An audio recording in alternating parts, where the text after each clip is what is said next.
Ramadan Mubarak. Thank you to the Naz Legacy Foundation for organising this virtual iftar and for the work that they do in bringing people together. It's so impressive. One of my happiest memories here is of the physical, real iftar in the Great Hall at Lambeth Palace a few years ago. And that extraordinary energy in the room from so many young people sharing together. It was a marvellous example of faiths interacting with each other in celebration. This is a Ramadan like no other in history. In the same way as we had an Easter like no other in history, and the Jewish community had a Passover like no other. In each of them, we have had to avoid the very thing which the festival or the season is about, which is being together. And I am so grateful this evening to be breaking fast with you, even if it's only virtually.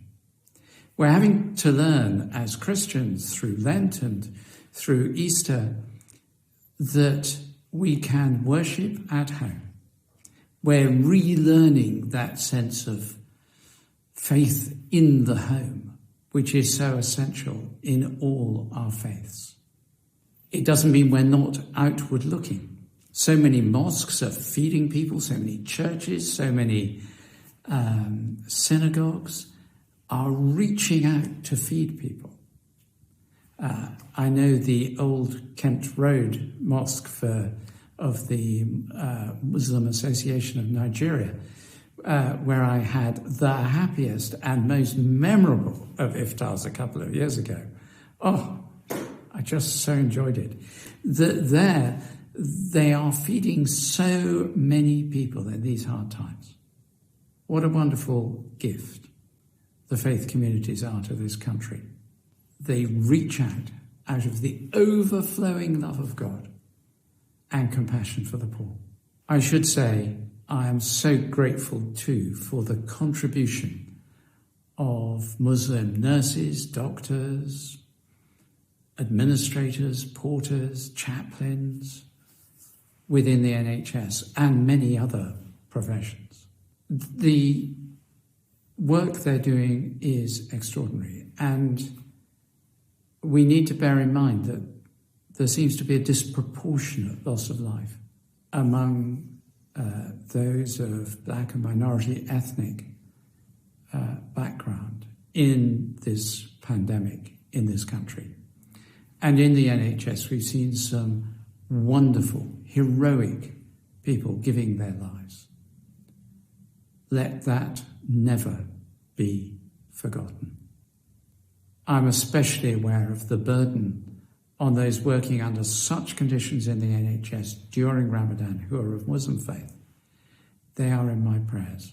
I'm also aware that so many Muslim scholars and leaders around the world have moved so quickly to say that the way that Ramadan is done has to change at these difficult times. It's not easy for anyone, and they have been faithful in making that happen.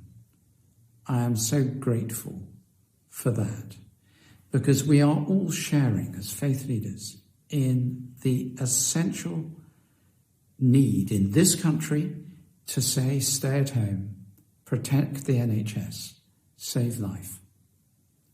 That doesn't just come because the government tells us to, or even because the government tells us to.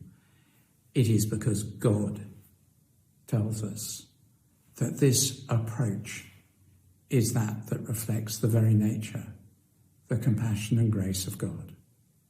May God watch over you and protect you this Ramadan.